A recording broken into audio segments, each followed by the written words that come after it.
Hello, and welcome to Family Folktales from the Nashville Public Library. I'm Susan Poulter, a librarian at the main library. Today's story is Hansel and Gretel, a German story found in Andrew Lang's Blue Fairy Book. Once upon a time, there dwelt on the outskirts of a large forest a poor woodcutter with his wife and 2 children. The boy was called Hansel, and the girl Gretel. He had always little enough to live on, and once when there was a great famine in the land, he couldn't even provide them with daily bread. One night, as he was tossing about in bed, full of cares and worry, he sighed and said to his wife, "What's to become of us? How are we to support our poor children now that we have nothing more for ourselves?" "I'll tell you what, husband," answered the woman. "Early tomorrow morning we'll take the children out into the thickest part of the wood. There we shall light a fire for them and give them each a piece of bread. Then we'll go on to our work and leave them alone. They won't be able to find their way home, and we shall thus be rid of them." "No, wife," said the husband. "That I won't do. How could I find it in my heart to leave my children alone in the wood? The wild beasts would soon come and tear them to pieces." "Oh, you fool," said she. "Then we must all 4 die of hunger, and you may just as well go and plane the boards for our coffins." And she left him no peace till he consented. "But I can't help feeling sorry for the poor children," added her husband. The children, too, had not been able to sleep for hunger, and had heard what their stepmother had said to their father. Gretel wept bitterly and spoke to Hansel. "Now it's all up with us." "No, no, Gretel," said Hansel. "Don't fret yourself. I'll be able to find a way to escape, no fear." And when the old people had fallen asleep, he got up, slipped on his little coat, opened the back door, and stole out. The moon was shining clearly, and the white pebbles which lay in front of the house glittered like bits of silver. Hansel bent down and filled his pocket with as many of them as he could cram in. Then he went back and said to Gretel, "Be comforted, my dear little sister, and go to sleep. God will not desert us." And he lay down in bed again. At daybreak, even before the sun was up, the woman came and woke the 2 children. "Get up, you lie-a-beds, we're all going to the forest to fetch wood."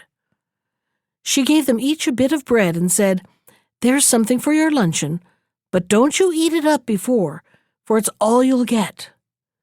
Gretel took the bread under her apron, as Hansel had the stones in his pocket. Then they all set out together on the way to the forest. After they had walked for a little, Hansel stood still and looked back at the house, and this maneuver he repeated again and again. His father observed him and said, "Hansel, what are you gazing at there? Why do you always remain behind? Take care and don't lose your footing." "Oh, father," said Hansel, "I'm looking back at my white kitten, which is sitting on the roof waving me a farewell." The woman exclaimed, "What a donkey you are! That isn't your kitten. That's the morning sun shining on the chimney." But Hansel had not looked back at his kitten, but had always dropped one of the white pebbles out of his pocket onto the path. When they had reached the middle of the forest, the father said, "Now, children, go and fetch a lot of wood, and I'll light a fire that you may not feel cold." Hansel and Gretel heaped up brushwood till they'd made a pile nearly the size of a small hill.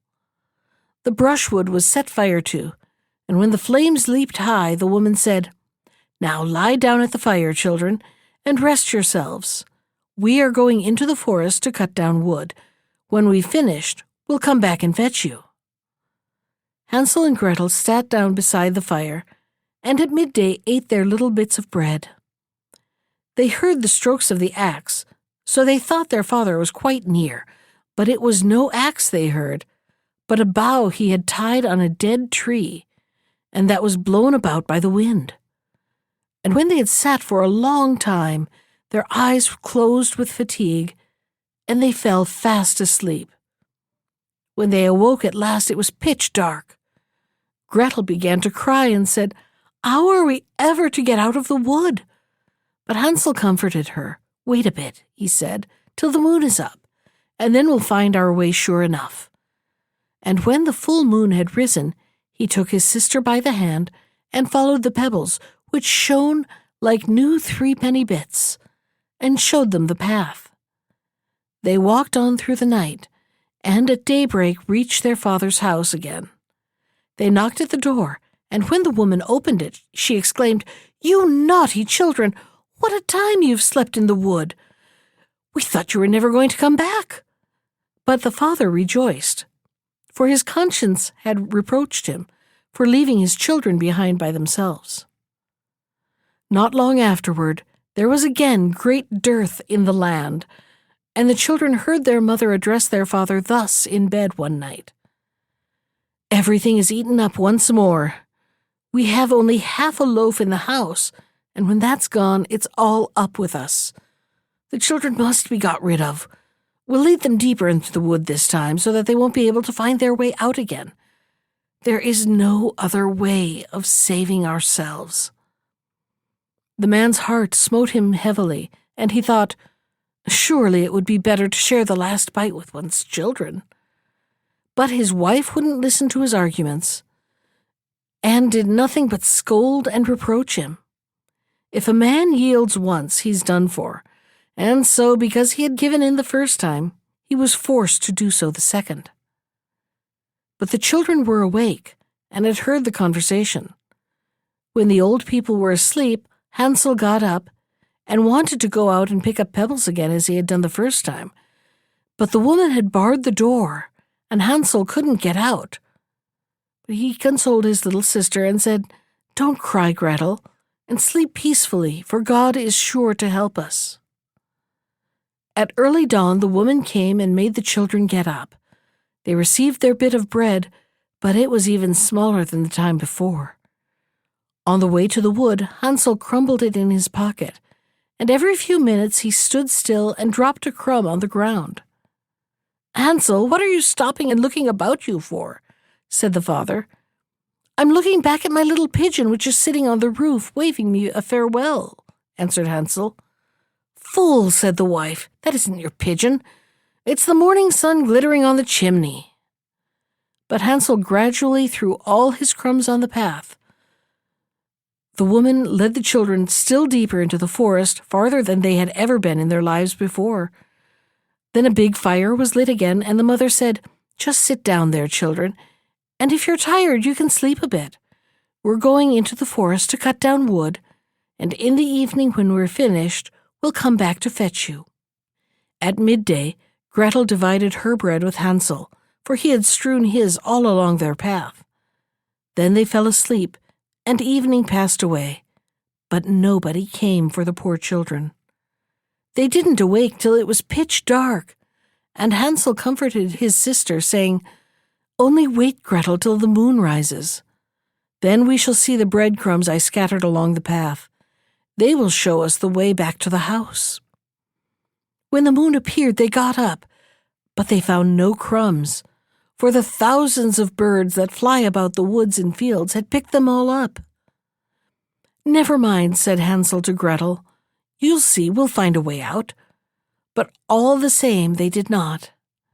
They wandered about the whole night, and the next day, from morning till evening, but they could not find a path out of the wood.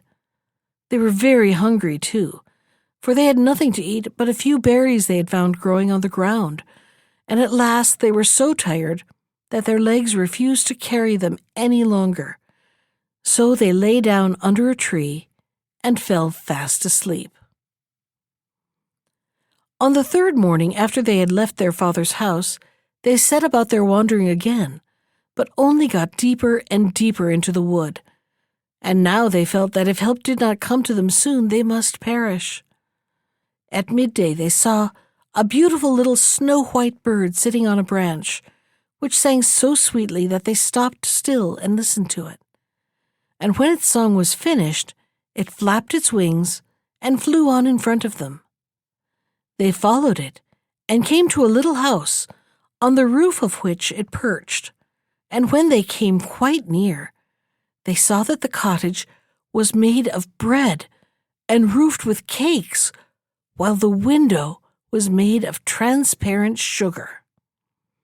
"Now we'll set to," said Hansel, "and have a regular blowout."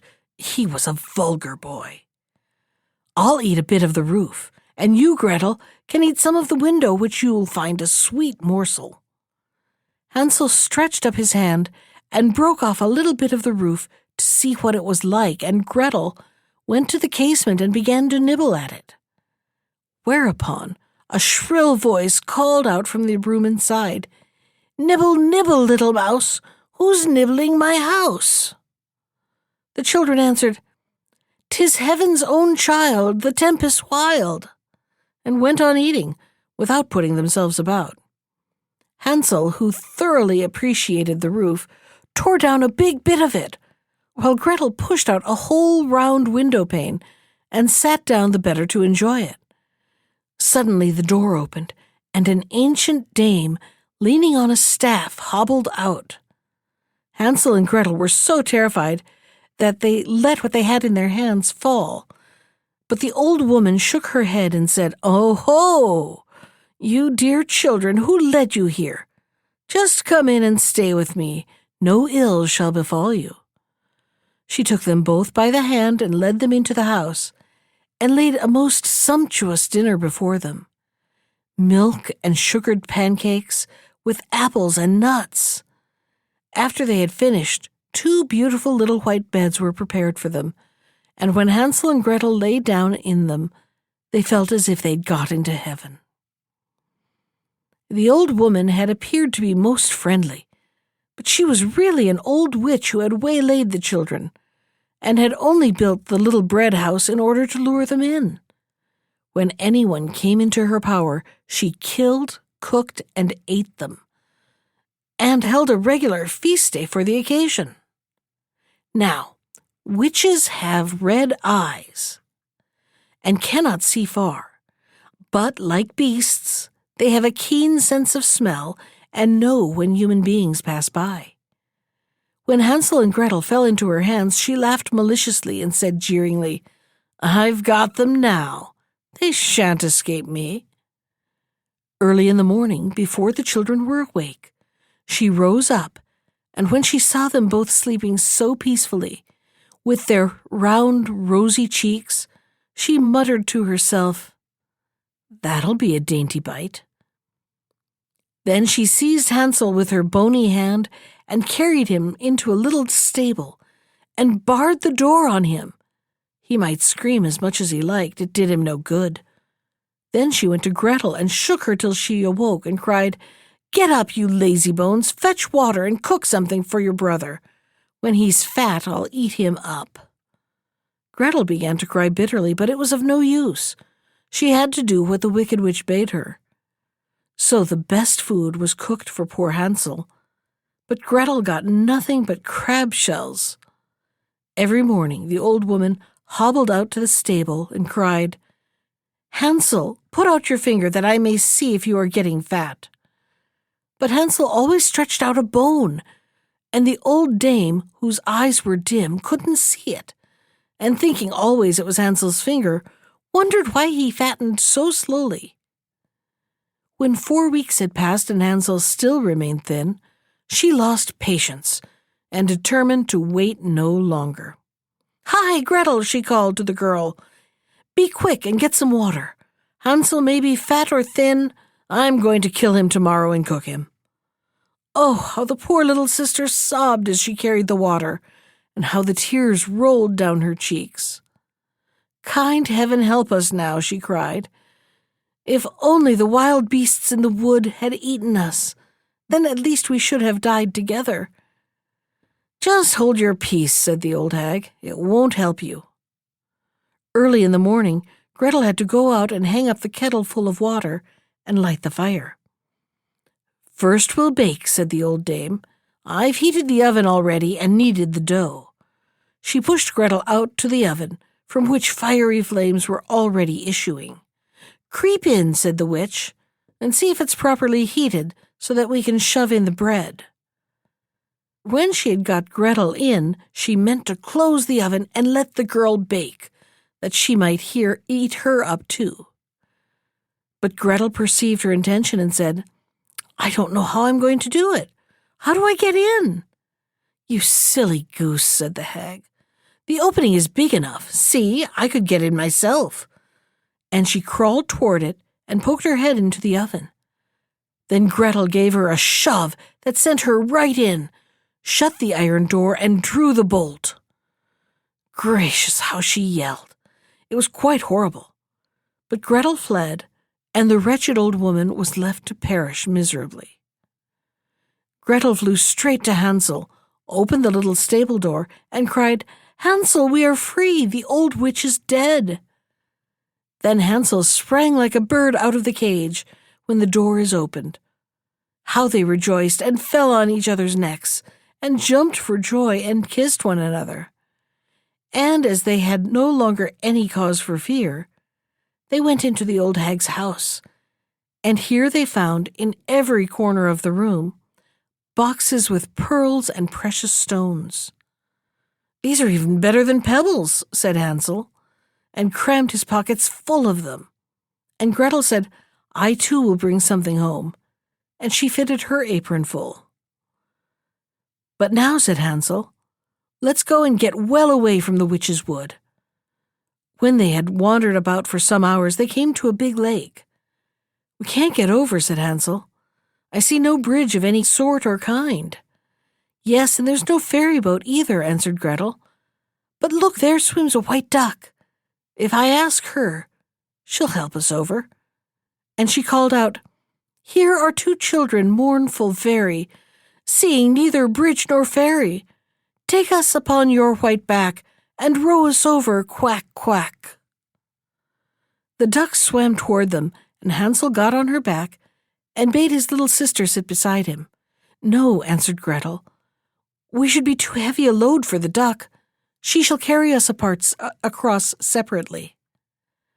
The good bird did this, and when they were landed safely on the other side and had gone for a while, the wood became more and more familiar to them, and at length they saw their father's house in the distance. Then they set off to run, and bounding into the room, fell on their father's neck. The man had not passed a happy hour since he left them in the wood, but the woman had died. Gretel shook out her apron so that the pearls and precious stones rolled about the room, and Hansel threw down one handful after the other out of his pocket. Thus all their troubles were ended, and they lived happily ever afterward. My story is done. See, there runs a little mouse. Anyone who catches it may make himself a large fur cap out of it. That was Hansel and Gretel from Andrew Lang's Blue Fairy Book. Special thanks to Ginger Sands for our theme music. You can find more of Ginger's music at iTunes or on her website at www.gingersands.com. And if you'd like to comment on today's story, send me an email.